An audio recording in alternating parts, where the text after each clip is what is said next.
Hello, welcome to another episode of the Chrissie Mayr podcast. We are on iTunes, YouTube, Spotify, and SoundCloud. And if you happen to be listening to this on iTunes, go ahead and leave a 5-star review, please, and thank you.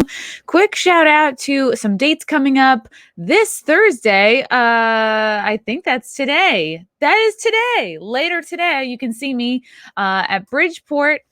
In Bridgeport, Connecticut. I'm doing the Stress Factory over there in Bridgeport. So that's, if you're listening to this and you live in Connecticut and you got nothing to do tonight, I hope to see you there.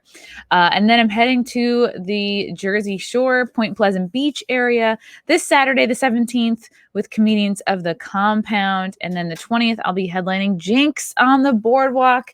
Then heading to New Orleans to perform at the Comedy Theater over there.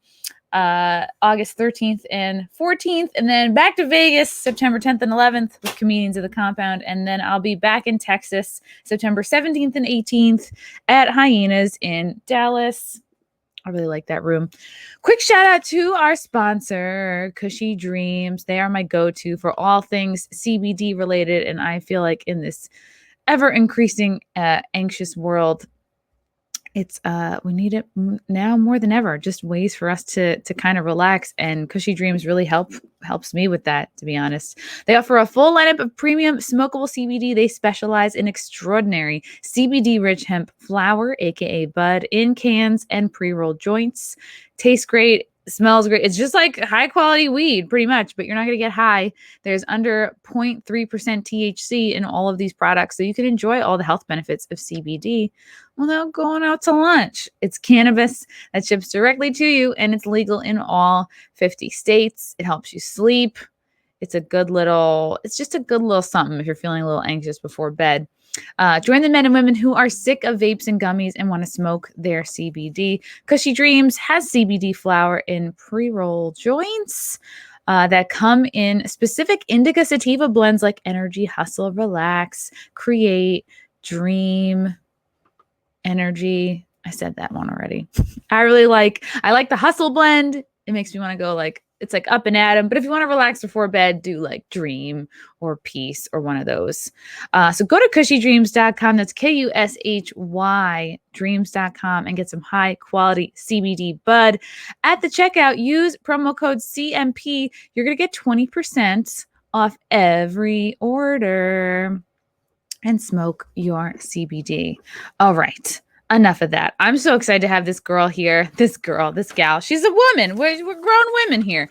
I've known her for years. I always love talking to comedians who I feel like we kind of started out at the same time-ish. It's always interesting. I always love hearing about each comedian's path to success, because there are many different paths to success, and it's exciting because no one gives you a roadmap for this career. So she's a comedian. Follow her on Instagram at Jocelyn Comedy. Jocelyn Chia. So excited to have you here. Hello. Hi, Chrissy. Jocelyn. Oh, thank you so much. Great to be here. Oh my goodness, Jocelyn. Okay, obviously the big exciting news for you is you were just passed at arguably the #1 comedy club in New York / the country, the Comedy Cellar. I'm sure the world. The world, yes, people have said the world. Absolutely, no big deal. Just the best club in the world. Right. Do you want to describe a little bit what that was like? Was it something that you had on your goal list and it kind of came to a little bit earlier? Was this a long time goal of yours? Explain, how this came to be. Yeah, absolutely. Maybe I can even show you a picture, because 3 years ago when I was doing my vision board, I went to Comedy Cellar and I took a photo of the lineup. I don't know if you can see it. Maybe you can see. Wait, tilt your phone down a little bit. Okay. Yes, oh, yeah. I see that. Yeah. Oh, yeah, because they have the board outside. Yeah, they have the little whiteboard where they write. Outside. Right, and then I can make it less bright. I already love that there's a vision board. I already love there's a vision board involved in this. The vision board story. I canceled one of the names out and I put my name on it. And I That's put it on my so vision board as cool. one of my things. Thank you. So this Oh has been in my like the God. manifestation process for a few years. And obviously as a comedian, it's been in my dream for many years, right? Since I first started comedy. So yeah, I put it on my vision board 3 years ago. And then 2 years ago, I was talking about a comedian that was rising very fast. And everyone was saying what a great networker this comedian was. I was like, oh, networking, that's something I don't bother doing. I always focus on just getting good enough. All right, I should try networking. So I started doing a little bit more networking. Went for a comedy party once, and another time I went to another comics show just to support her. And it was really great. The first time I went for a party, I got booked for a show at the Knitting Factory, which, as you know, is one of the hottest rooms to play in New York City. And when I went to support this other comedian, she was like, "Oh, yo, Jocelyn Chia, come do my show the next time." I was like, "Oh my God, you know who I am?" Wow. Of course, I love That the usually comics. doesn't happen. Like that doesn't happen just like that. Like that's great though. Like not It's every very good comics. sign that this is something that I needed to do. Comics, what? It's a great time because like a lot of times comics will get frustrated with the networking aspect of it because I've heard a lot of complaints like, oh, I've spent X amount of times going to this show or X amount of years hanging out at this club and they don't get asked to perform. But that's good. That just shows that you had the talent to back it up. I think that's the important point because the third thing that I did, which will lead to the Cellar story, was I was at the stand, I had a spot, and normally before my spot, I'm just in my notebook, like, okay, what am I going to do? And then mentally rehearsing, just very focused. I've always just been very focused on the craft of comedy. But now I was like, I'm going to fucking network. So I went to the comics table. I was like, fuck my jokes. I'm going to network here. So I went to the comics table and I hung out and comics like, oh, Jocelyn, do you know so-and-so? I was like, yeah. Actually, I did. There was a comic I didn't know. He's like, oh, yeah, I know of you. So I was like, oh, wow, you know me. And then this comedian, do you know, I'm sure you know Sharad Small. Sharad, oh, yeah, from Race Wars, yeah. Race Wars, yes, totally. So Sharad was at the table, and he goes, hey, Jocelyn, have you done my podcast before? And I go, Sharad Small, I didn't even know you knew who I was. So no, I've not done your podcast before. He goes, all right, well, that is a shame. And he invites me to do his podcast. And from that podcast, I was how to know him better. And also, just to tie back to the hanging out point, there was some comics at the stand, like, oh, what are you doing here? La, la. So I'm just, wanting to hang out. And like, oh, you're actually doing it the right way. Because once you've gotten to a certain level where people actually know you, then hanging out matters. So, because they were like pointing to some open micers who were at the stand hanging out, and they were like, at the open mic level, there is no point hanging out at the stand because people don't, only other open micers know who you are. And so you're hanging out with other open micers at the stand, right? Or wherever else you're hanging out at. So I would definitely say the most important thing is to get good enough, and then it matters a whole lot more. It matters at whatever level you're at, right? At the open level, if you hang out, you can get booked on other open micers bar shows. So I think there is some merit to that. You're not going to hang out at the Comedy Cellar and get into the Comedy Cellar just from hanging out at the open mic level. So most important is to get good enough that people know that you're a good comic. So Sharad's story is I did his podcast, then pandemic hits and everything. So 2 years by, and I come back to New York, April of this year. I was like, I'm getting the Cellar. I was like, this is my goal. And so what I would do was every time I had to go to do what at the Pear, the Lantern, Greenwich Village, I always made sure to take the route that passes by Cellar. When I was done with the spot, I'll walk right by the Cellar again, just to be seen, in case I knew anyone, could say hi. So in one of my walk-bys, Gerard Small, Greer Barnes, Seton Smith, a British comics I didn't know were hanging out. And there happened to be an empty chair there. I just shamelessly plopped myself down in that empty chair, hung out with them. That's great. And I just did this. I constantly did this. So it was that was the first time I did that. And then every time I continuously hung out, because I knew Sharad from the podcast, I just sat down whenever he was there with whoever was hanging out there, right? And then finally, and Sharad got to hear comics that happen to be hanging out, like Greer Barnes mentioned, oh, Jocelyn Chia is very funny. Jackie Fabio was like, oh, she's very funny. So he heard like a few other Cellar comics mentioned that was funny. And then finally, in like maybe a couple of months of doing this like drive-by hang, I was hanging out again, and all of a sudden I hear him say out loud to the manager, oh, Jocelyn's doing it next Monday. I was like, I'm doing what next Monday? He goes, the audition. I was like, I have an audition? Yeah, you had no idea? I was like, no, you didn't tell me. Yeah, it was pretty sudden. I didn't even have time to over practice, which is you can over practice these things, right? So it was like found on Thursday. I was having an audition the following Monday. I really have to give a shout out to. So in terms of the relationship development, producers and Rich Brooks at another club, surprisingly, was actually very supportive of like, oh yeah, you have an audition at the Cellar. Hey, if you need spots, like feel free to hit me up. So that was like super sweet, right? Yeah, that means a lot, especially when you like 4 days to prepare and you're like, I need to get some stage time. Yeah. And then I was hit with a surprise. I was like, okay, it's a 5-minute set. Come by. So I go there and they're like, it's a 4-minute set. I was like, it's a 4-minute set. And as you know, every minute counts, right? We prepare, we rehearse this 5-minute set. So I'm like, oh, it's 4 minutes. Okay, rejigger everything. And then I was told, actually, this is only the first audition. There's a second one. I was like, no way, I have 2. But it actually turned out to be a great thing because I got all my nerves out in this first audition. First auditions for the manager, the general manager. And it was at Fat Black Pussycat on a new joke night. The audience wasn't super hot, probably because it was just a new joke night, right? So they were like there, and it wasn't a regular Cellar show, so it wasn't super hot. So it was definitely more of a nervous set than if I was at the Cellar. If you're a crowd, you just lose your nerves because they're so hot. They were like a medium-ish crowd.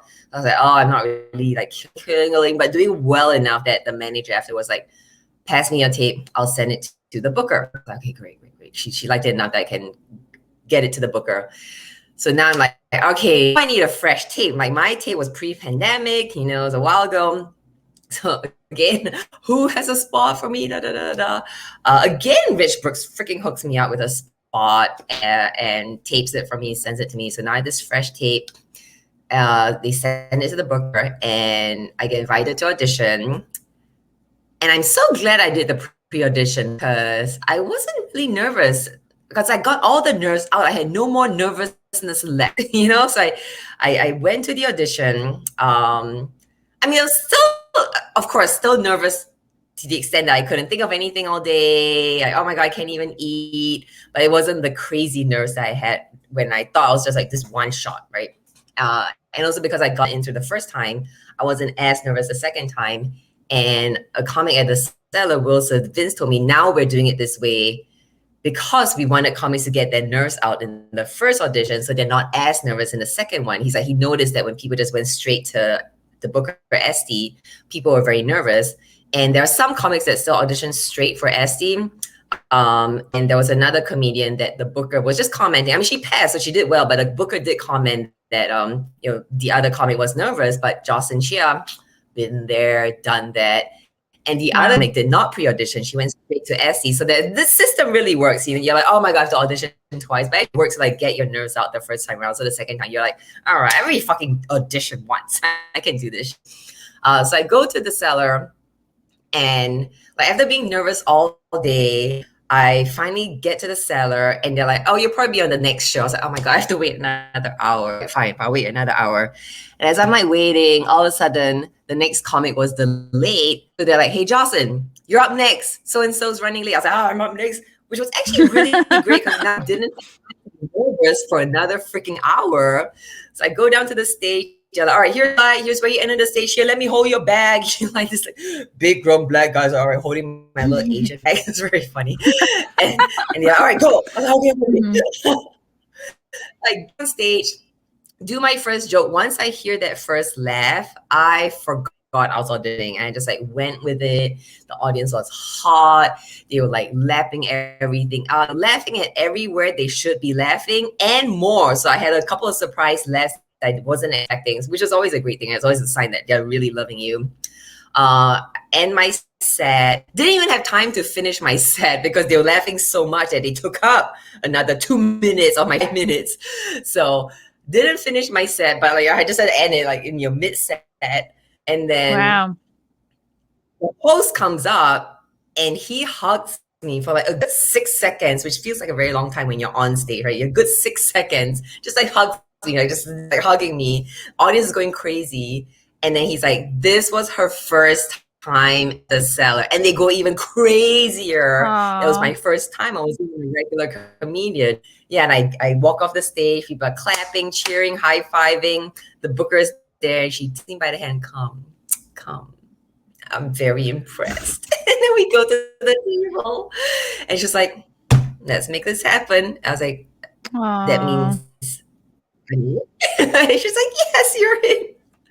Wow. Yeah, so that was a really, it didn't hit me, Chrissy, because sometimes you're in a daze. Like when these things happen, it's just so quick, so much going on that it didn't register until afterwards when Gary Gallman, who was one of my comedy idols, was about to go on stage. I was like, oh, I have to catch Gary. He's my idol. So I go, and now I'm watching Gary Gallman, one of my idols, on stage at the Cellar, and now suddenly tears start coming to my eyes. Like, I'm a fucking comic. It hit me. I'm a fucking Cellar comic. And that phrase, Cellar comic, is a phrase that, as you know, people will be like, oh, so it's a Cellar comic. It's a Cellar comic. Like, you just want to be a Cellar comic. And I'm like, I'm a fucking Cellar comic. And my first spot is today on my birthday. Couldn't ask for a better birthday. So right. I should have started with happy birthday. How dare I? Oh, no. Wow. Cellar's more important. I've had, I was about to like reveal my age. I have had like so many birthdays. This is my first Cellar spot. Oh, wow. That's really, were you in your mind like very aware of the time, like timing wise? Were you thinking, wow, I can't go 5 seconds over this 4 minutes? Like, were you really, being hard on yourself in terms of time? Like when you had to retool to cut that extra minute out, were you in your head thinking like, okay, no matter what, I just can't go over a certain time? Yeah, for the first audition. So for the first audition, all right, I was like, okay, 4 minutes. What should I do? My closer is pretty short. It's only maybe 30 seconds.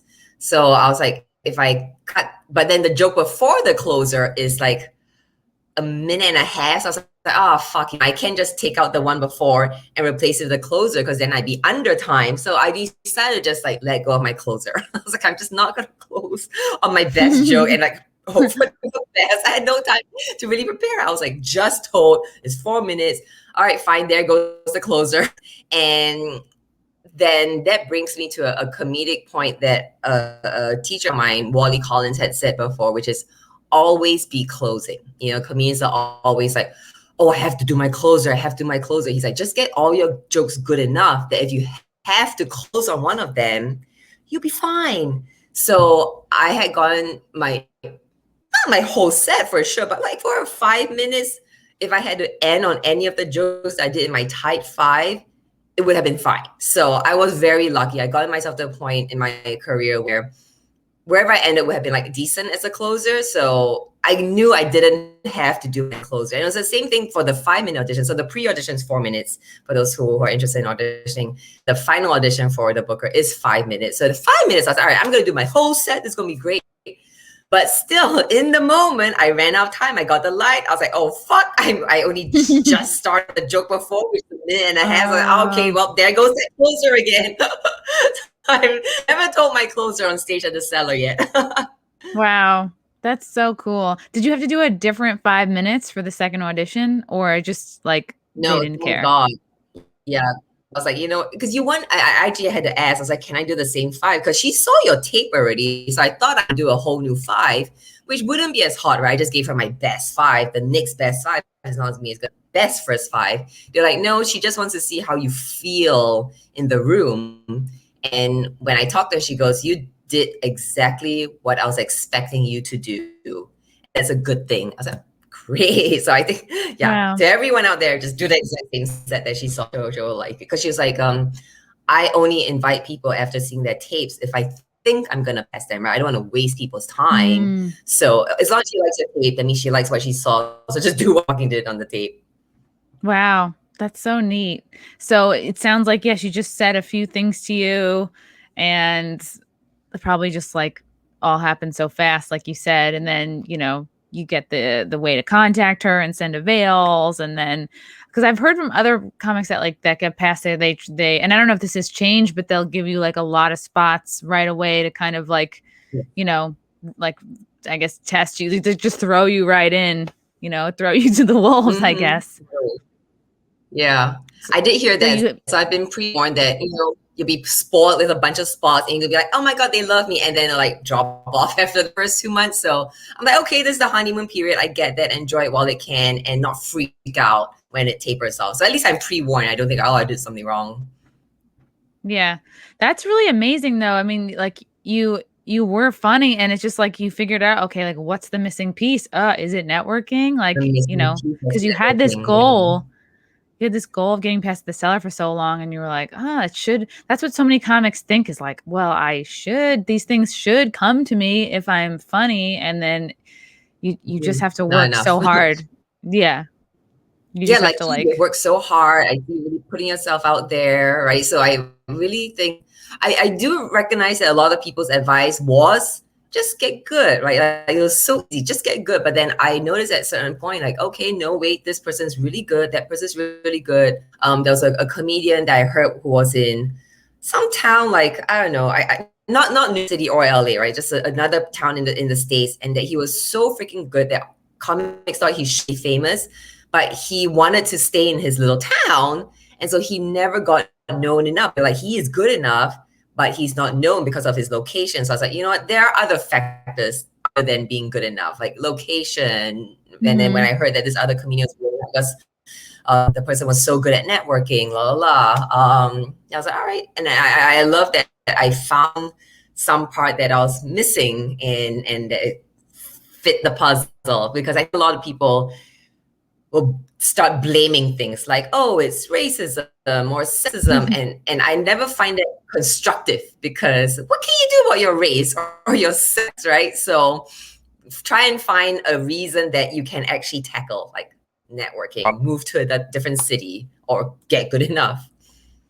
Do you think that like being an Asian woman helped you at all, or gave you a leg up, or you just feel like at the cellar, like I've heard people say like, yeah, it's funny is funny, which some comics hate to hear because everybody wants to think that they are like good enough to make it. But do you feel like, because you will hear haters say like, oh, they just, not with the cellar per se, but on some shows they'll be like, oh, well, they just booked you because you're a woman, or they just booked you. Like over the years, I've heard that so many times. So do you think that maybe helped you a little bit?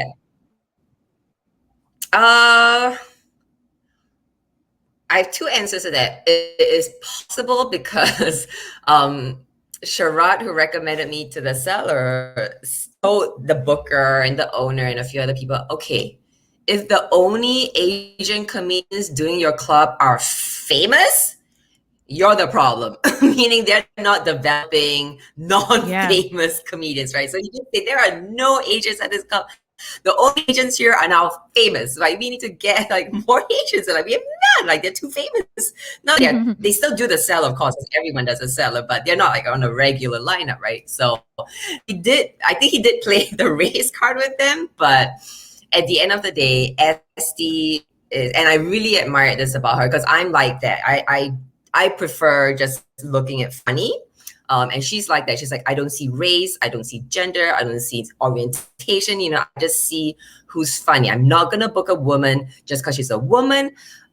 I'll only book someone if they're great, right? And I love that about her, because, like you said, people are like, oh, you're only on this because you're a woman. You won't say that at the cellar, right? Like, if you're at the cellar, everyone deserves to be there, and it's actually really good.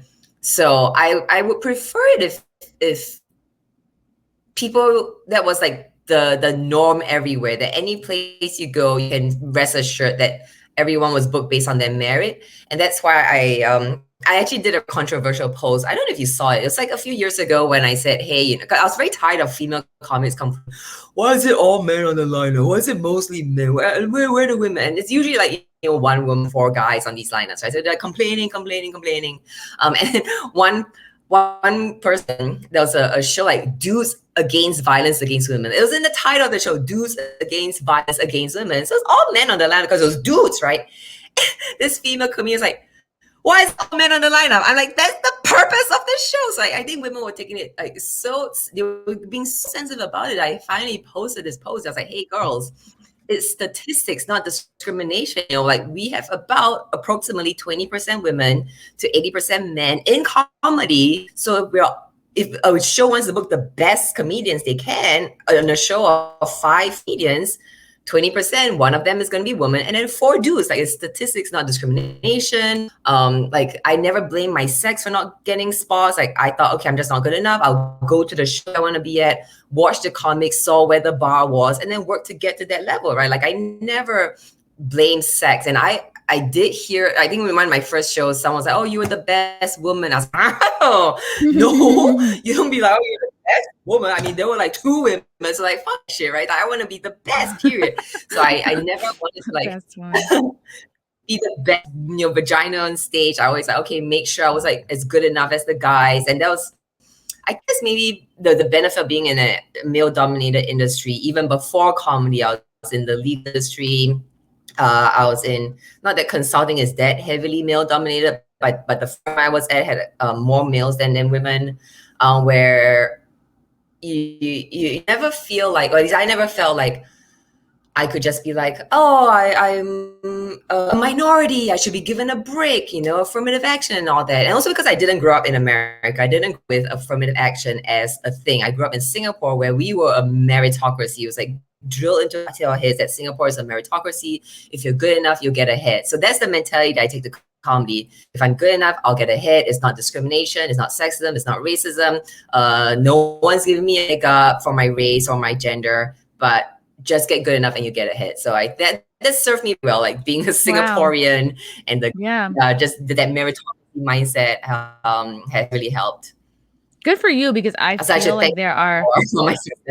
I feel like there are more comics out there who just think because of the number of years they've been doing it, or because they are women, things should just be coming to them. And like I'm similar to you. Like I get annoyed with hearing that as an excuse. It's like you should just always be doing the best you can do. And if you're not getting something, it's because you have to work harder. Like nobody is given anything. Nobody's owed anything. Like there's no roadmap for comedy. You have to get as funny as you can get. Find your niche, like find your thing, your angle. Like that's something I heard all the time, like starting. You're like, oh, you got to find your voice. And then for years as a new comic, you're like, what does that even mean? And then one day it's like, oh, I'm this. Yeah. And then one day you're like, oh, okay. Your need? No, go on. I just meant like, ultimately, I feel like, oh, like for me, I'm like an exaggerated version of myself on stage. It's like I'm still me, but it's just like it's a little bit of a caricature. I want to talk about your background as a lawyer. How did so you were fully like a career lawyer. You were like on a totally different path. What made you like turn to comedy, and how do you feel like your background as a lawyer like actually helps you in this industry? So that's another interesting story. I blame John Lester, who, okay, the bad is I was in New York City, I was a consultant at the time. After law, I switched to consulting, and I was in New York for my consulting project. And I went to a comedy club, Gotham Comedy Club, and John Lester was on stage. And I started crying in my comedy show. I was like, oh my God, this is what I really want to do. Aww. And for those who don't know, John Lester is a phenomenal comedian here in New York City. And one of the nicest guys. 3 years later, yeah. One of the nicest guys, yeah. 3 years later, after I see him on stage, I invited him to be a headliner for a show that I was producing. And he came on, and I was hosting the show. And he never knew this story. He never knew that he was my inspiration, and I told the story on stage, like, I saw this person, I started crying. I was like, oh my God, this is what I really want to do. And I'm so honored to now bring him on the stage as the headline of the show. Everyone give it up for John Lester. Everyone's clapping, cheering. He comes on stage, he's like wiping his tears. He's like, oh, don't ever tell that story again. And then 4 years after that, he's the one hosting my Comedy Cellar audition. That's why he gave me such a long hug on stage, because like we have this whole backstory of he was my inspiration for doing comedy, and now he got to see me grow into being this comedian that just crushed the Cellar audition. Wow, that's so meaningful and so cool. I got into comedy. Thank you. And then part two of your question was, has being a lawyer helped? Has being a lawyer helped? I don't know. I mean, definitely some of the traits that makes a lawyer being having facility with words and being very nitpicky with your words probably helps. Like I'm always like, all right, is this the perfect word? You know, like if it's not perfect enough, what else? I'm very concise with my words. I mean, lawyers are not known to be concise. They're very like, they write a lot, but still I know how to be concise because of that verbal facility.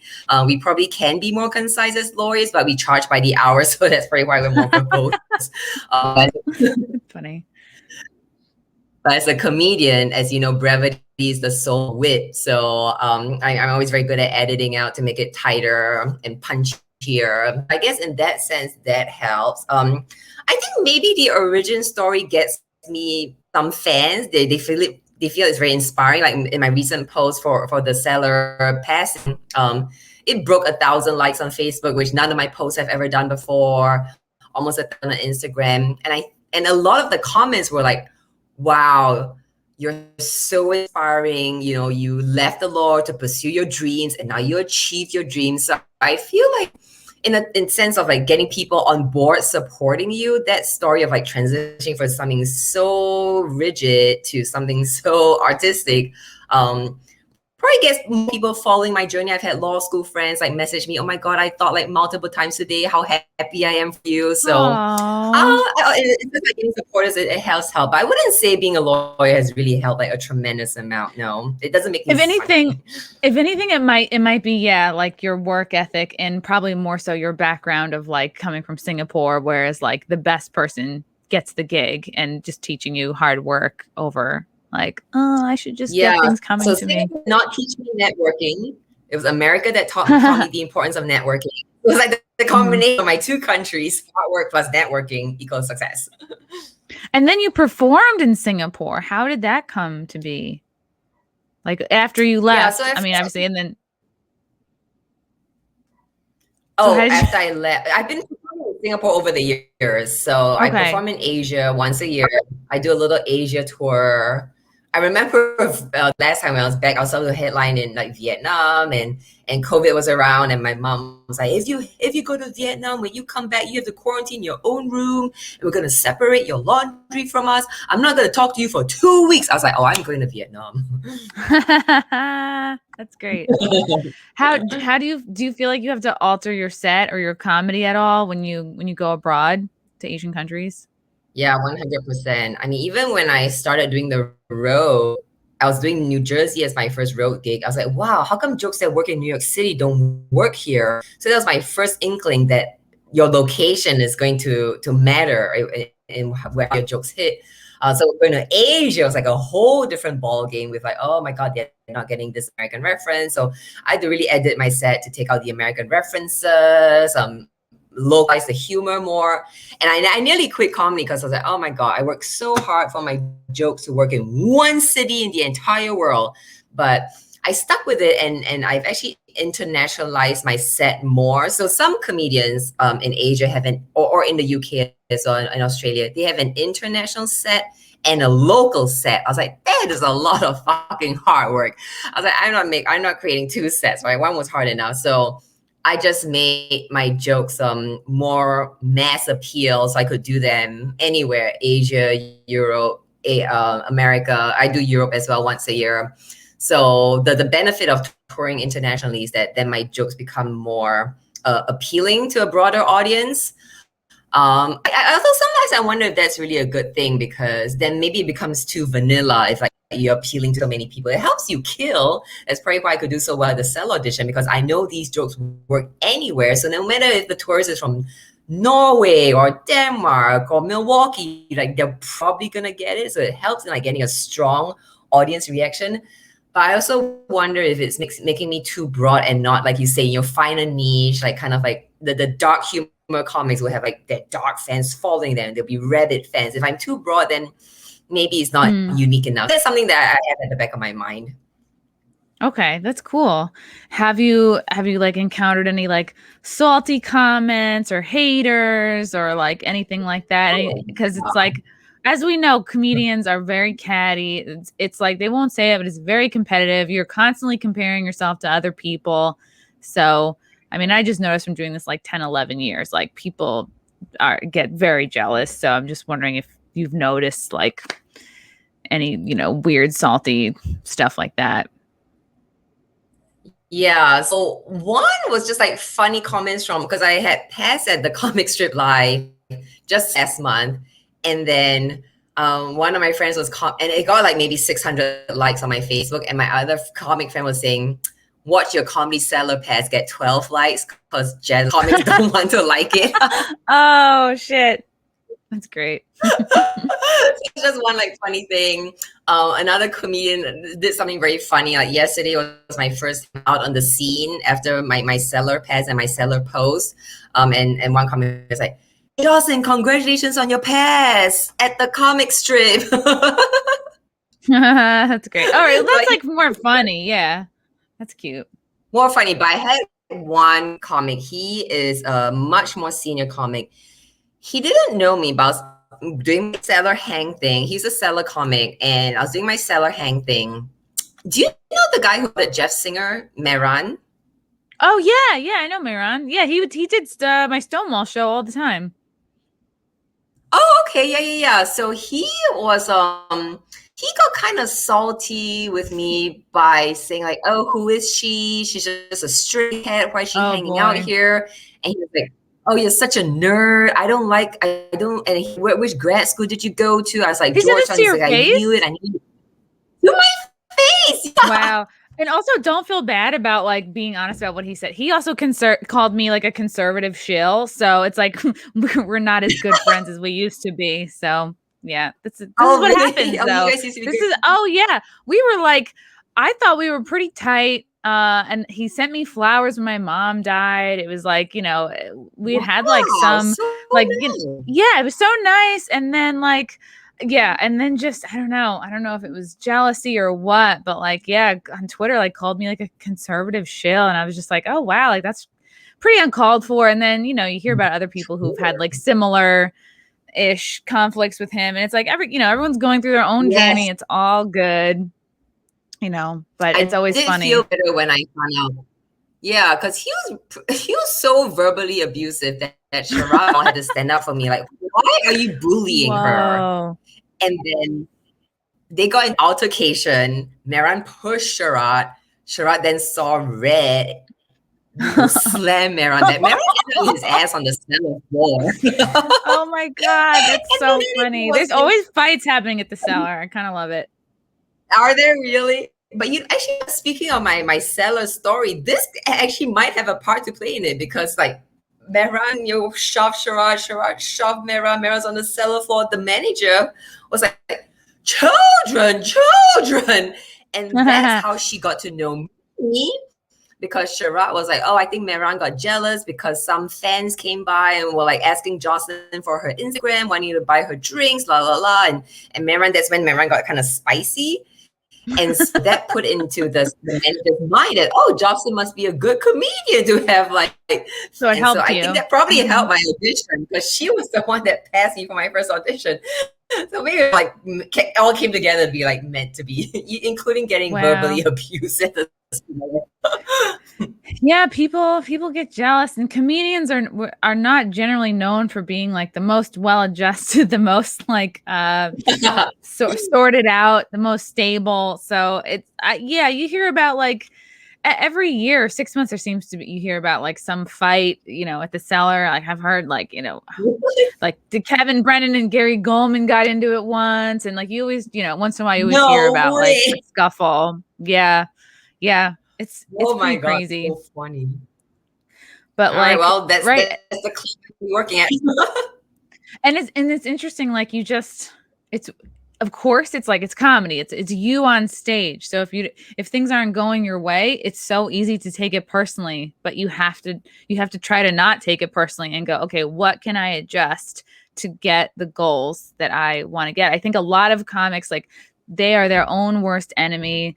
They self-sabotage and don't know it. It's like, I see unhealthy, patterns with a lot of comics, and, just from watching folks like over the years, you're like, oh, you can see, like, as we're kind of like our own worst enemy, or, you just have to, like, I don't know, be able to not take your failures, I guess, personally in general, and be like, okay, what can I tweak? Like, if I'm going to stay in this industry, like, you got to change it up if you don't see things happening for you.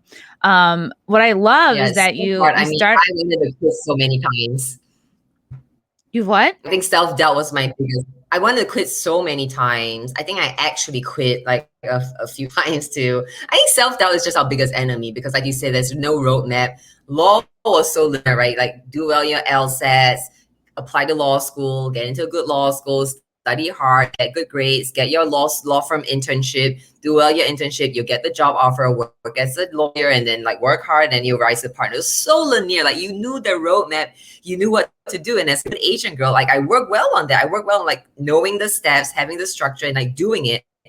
But comedy is like so fucked up, man. Like a comic 2 years in can start blowing up because of like some viral video that they did, and then comics 20 years in can still be struggling and trying to get. I was like, oh my god, what the hell have I gotten myself into? So it's so freaking easy to give up. I feel, and I started doing this thing called like, I started doing a renewable contract with myself. I was like, I'm going to renew my comedy contract for 1 year.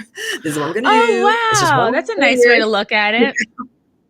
Yeah, don't look at it forever. Forever is intimidating. Just look at it as like a 1 year renewable contract. Like, on really down days, I'm like, all right, 3 months. I'm giving this 3 more fucking months. And if I'm not at like a certain level of feeling good about my comedy, that's it. I have the right to quit. So giving myself permission to quit was actually more freeing. I think the most creative time was when I was like, that's it, I quit. I'm doing comedy fun. And while doing comedy just for fun, I was so much more creative. I was like, oh, it was the pressure that was getting me. Wow. It's so interesting. Yeah. And it's good to remind yourself, like, yeah, like any other job, you can be fired, you can decide to quit. But with comedy, a lot of times, like, I think it's easy to get depressed because it feels like this life sentence. Like, oh, I can't have people on Facebook seeing that I've quit. Like, some people announce it just for attention. Some people just quietly sort of take a break, which is all good. I think a lot of people quietly quit during the pandemic because a lot of people had to just move out of the city and figure something out.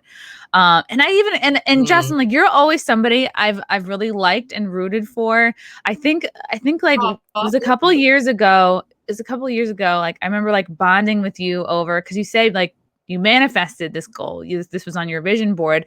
And I remember like you were talking about going to this, like, it was like a masterclass for Regena Thomashauer, right? Mama Gena. Yes. Mama Gena, like Mama Gena, and she wrote this book called Pussy, which is all about like just embracing, like, and making time for your pleasure. It wasn't just like about masturbation. It just was about like, female pleasure, like just sort of the philosophy of it, which I found fascinating. And I went to one of her talks, and like we kind of like bonded over this. Like, how did you come across her? What made you want to take that class, and what did you feel like you came away from after taking her class? Yeah, so Mama Gena's School of the Womanly Arts. I found her actually because of my law work. I was in my law firm, back was hurting. I was talking to this partner. He's like, oh, I have a great osteopath for you. Went to this osteopath, and I kept seeing her regularly. And a few months later, for some strange reason, she was like, I have a book that I think you're going to really like. And it was Mama Gena's book, The School of Womanly Arts. I read that book, and I was like, oh my God, this book is life-changing, because it's all about having fun, being in your pleasure, having fun no matter what. I was reading her book while I was on the plane to Washington, D.C. to recruit some students from my law school. There was this super cute guy sitting next to me, and we were like hovering up in the air for another 3 to 4 hours because I don't know what traffic thing that was happening, weather. So we were like delayed by 3 to 4 hours. Everyone's bitching and moaning and complaining. I was reading on the plane. So what I did was I turned to the guy and I start flirting with him and we were chatting away. So much so that by the time we got into DC, he invited me out for a date that night. So we went on a date. Oh yeah, yes. And in fact, when I went to one of her intros, so the one that you went to was her intro, right? I met you there. So I did go for her intro before. And that day after the intro, I was so in my pleasure and so juiced up. Feeling that, good. And it was just all about manifesting pleasure. That when I went to the subway to go home, there was this guy walking down the platform with 2 bouquets of flowers. And I just thought, oh my God, I would love a bouquet of flowers. And then he just turns around, he goes, do you want one? Oh my God. What an easy way. What an easy way for a guy to meet a girl. Like, just walk around with bouquets and hand them out. Like, you're going to get attention. That's so true. That's so true. In fact, and he was like, I was working at a catering. They had extra flowers. I'll bring them home for my wife. But I feel like giving you one. I was like, what? Wow. So that's when I knew there was something in the energy of Mama Gena's work that can really help you manifest, right? And not the way that I was taught, hard work, sweat, blood, and tears, but from pleasure. And so the other secret trick is before my audition, I reached out to all my Mama Gena girls, and we have a very strong community. And I asked them to like send me what we call juice, like good vibes, like good wishes. Before my first audition, they were like, yes, massive juice. Because they've been supporting my career too. It's a very supportive community. Aww. Second round, again, massive juice. And yeah, and they've been so happy for me that I got in. So I would say the community has really helped. The idea of focusing on pleasure rather than just like work probably helps at least to be a happier human being, but probably helps your comedy because when you're up there, you don't want to be this like overworked, overstressed, worried person, right? You want to be in your joy and your pleasure. And then, because like they always say, if you're having fun, the audience is having fun. So if I'm feeling happy and pleasured in my life, then the audience is going to get some pleasure from me. And I didn't put this on my Facebook post because, like you said, comics can get salty, but I'll just tell you this. The manager told me at my audition, like, she said, I have never seen the audience react like that before. I was like, at the cellar? I thought this was every day. So there was something about like a woman and her pleasure, her turn on that like the audience was really responding to that none of the comics was getting from them. Wow, that's so amazing. Yeah, it's just all about your fucking and the more I talk about this, the more woo-woo I sound, but I don't believe it any less. Like your vibe is so important. The thoughts that you cultivate, like just like the choosing the foods that go in your body, choosing the thoughts that take up space in your head are so important. Oh.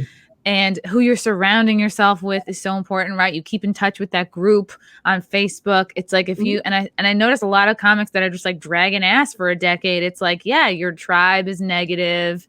You're having negative thoughts. You're coming from this, why me? Instead of being like, oh, hey, like, what do I love about comedy? And just like you said, it's like a show. I have to remind myself too, before I get up, it's like, you have to think like, yeah, this crowd wants to love you and like you love comedy. So all you have to do is like help them have a good time. Like just draw your best out. And we see a lot of comics like, you know, their styles may be dry or like sarcastic or like low energy or like, you know, like Gary Veter's a good example of like, he's just low energy and he's funny. And like, he kind of makes the audience like come to him.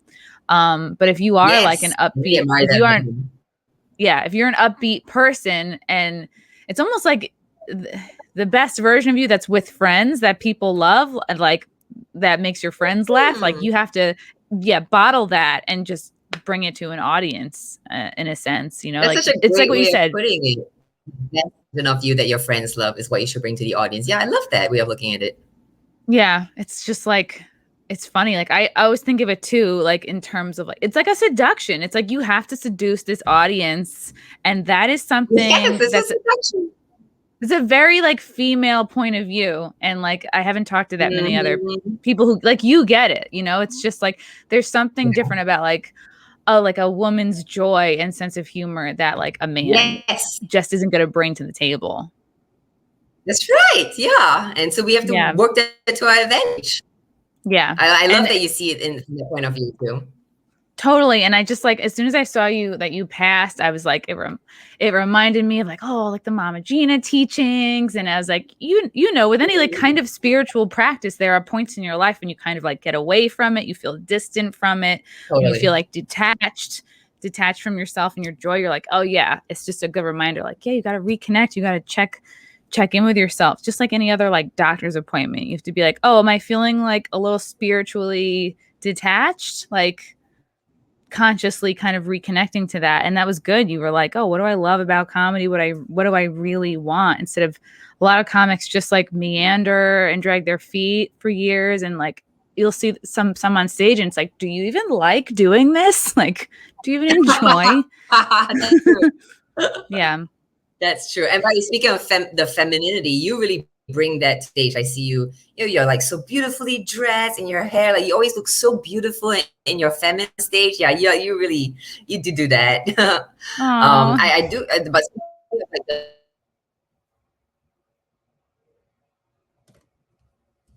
Oh, do we lose her? Oh no, Jocelyn. She was just about to give me a huge compliment and she's gone. Jocelyn, come back. Oh boy. All right. Well, while she comes back, maybe she'll re-log in. oh, here. Okay, okay, good. You're still here. It was so funny. Like while you were like Zoom lagging, I was like, oh, she's about to give me a compliment.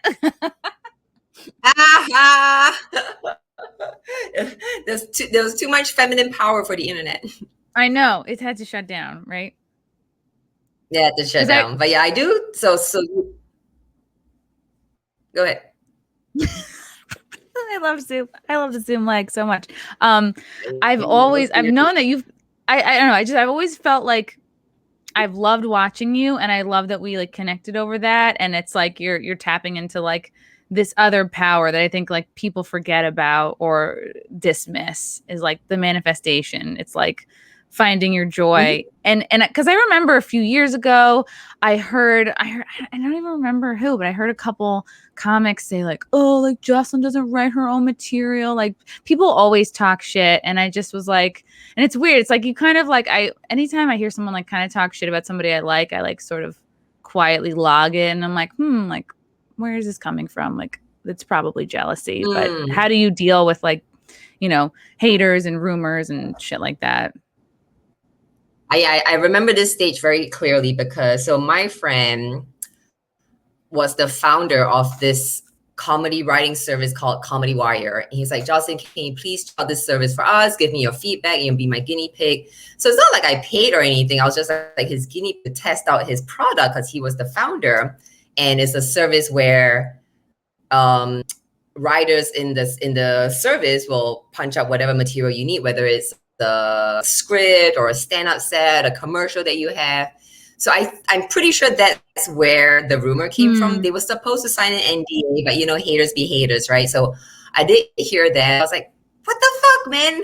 Like trying out your service has like gotten like word out that I don't write my own material. I mean, first of all, I only got one angle from the service. It's not like I took their joke and like said it on stage and it worked, right? I said to freaking tweak it and add sauce and flavor, add more punchlines, like turn into a whole fucking like 2-minute chunk. So it was very insulting, and I was complaining about it to my comedian friend. I was very upset. I mean, like having worked so hard, the last thing you want is people like doubting your credibility, right? And he's like, look, Jocelyn, this is a compliment, okay? If you were not funny and not, rising up in the scene, no one would care that you hired some writing service or whatever it was. Like no one would care that you have writers, right? If you were like a bad comic, like this, take this as a compliment that you are good. That's why people are bitching about it. It's like, all right, fine. I will try and see it that way. But I was very upset at the time. I was like, when you say like, oh, you like you buy an angle, is an angle just like a premise or like what is that? So I mean, So it was a joke I wanted to do about how being on a date and a guy saying he's not looking for a relationship is like what, right? Like I wanted an analogy, and someone's like, oh, it's like, hey, how about I come by your office and pick up a paycheck, even though I don't work here? So that's like the angle. And he said it as like, this should be a joke. Okay. Like that's like saying, hey, I don't work here, but I'm gonna come by your office, pick up a paycheck. Like, so then he gave me like a one-liner. It was like a B joke when I just said it that way. So then I had to like modify it. But so he gave me the right angle. I was like, oh yeah, this is a great angle. Not wanting a relationship on a date is like not wanting to work but getting a paycheck, right? So that's a great angle. Sense. Let me just move it up. Yeah. So I'm very grateful for the comedian for giving me the angle. Yeah, and that happens all the time. Like after shows, it happens frequently. Like another comic will be listening to your set and be like, hey, do you mind? Like I have a tag for you. And I've listened to comic sets where I've come up to them and be like, this is such a funny idea. Like, have you ever tried this? And it really depends on who it is, because some people are very open to that. I'm super open to that because it's like, I take it as a compliment. It's like, oh, somebody's listening and cares. And I don't always, like this, I have one brain. So it's like, if you see it a different way, that's cool. But some people are very close to like, oh, like I would never take a tag from someone else. It's like, can't be, there's a lot of different ways. In it. I mean, I'm a big believer in it because I was hanging out with like some really great comics. I mean, Derek Gaines and Monroe Martin, like is the next level up. That is like Dave Pell, right? So they're like really, really solid at the top of their game. And they're like, oh yeah, we give each other angles and punchlines and tags all the time. And I had a comedy class with Corey Kahaney, and she's like, no comedian writes alone. Like even she has her writing group, So that's, I learned from a very early stage that feedback from other people is so helpful. Even non-comedians. I mean, if a joke doesn't work, if I'm talking to an audience member afterwards, I'll be like, so why? What was wrong with this? Like, what did you not get? So I'm always like constantly getting feedback. And I think that's one of the reasons why I managed to like get stuff that works, because I'm so open to criticism on my material. Like, yes, tell me how it could be better. Yeah. I think that's what I had a new joke that it was so funny. It was a joke about I was hooking up with a guy for the first time. Like, you know what, it really turned me on if you call me daddy. And I was like, you know what, it really turned me on if you call me tomorrow. And I thought that was so funny, right? Because like guys will pump and dump and not call the girl the next day, but it was getting like a very B laugh. And so afterwards, the audience was like, oh, you're so funny. And I was like, okay, but why did this joke not work? And they're like, oh, I thought maybe you meant like you were done with him. Like, oh, call me tomorrow. I'm done with you. They didn't get that I had meant, oh, I don't pump and dump me, still call me, right? So they didn't get it. So because of that feedback, now okay. That makes sense. So definitely, like, all right, you know what? Yeah. So I'm like, you know what? If that is what I mean by I get people to write for me when I get feedback, like, yeah, so be it. Whatever. I'm at the cellar, you're not. So shut the fuck up. I love you, Jocelyn. That's ultimately, it comes down to that. Right? It's like, and you know what? When you're at the highest level, like Chris Rock level, they're getting writers. So right, my goal is to finally be able to get writers to write for me. Like that would be great when I can finally be like, yeah, I hire writers. That means I've made it. And you've also been like actually a comedian for many years. I think it's only something worth talking shit about if like I was opening for a comic in Naples, Florida, and he was like, for a fact, I know a guy who has written most of Jeremy Piven's set. And I'm like, that makes sense. It's like he just kind of got into this industry, and then he was headlining like within a couple months. Obviously he's a big name, he can fill a room, but I was like, oh yeah, that makes sense, because he hasn't been in comedy for years and years, and he can do that. He's got like the money to do that.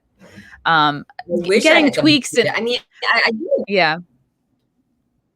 I do wish I had the money to hire writers. I think it would make our money so much easier. Oh God, it's hard. it's hard. Yeah, why this one comedian friend, he already made his millions. Now he wants to try comedy, and he's like, yeah, I can just buy the best comedian to write for me. So I was like, oh man, it is so unfair. That does feel so unfair because it's like I just feel like it's you're up there like kind of pouring out your soul. It's one thing to get like tweaks and help with like a few things here and there, but to like buy whole like swaths of material off that just seems like so disingenuous. But everyone's everyone is in this for different reasons. Satisfaction, right?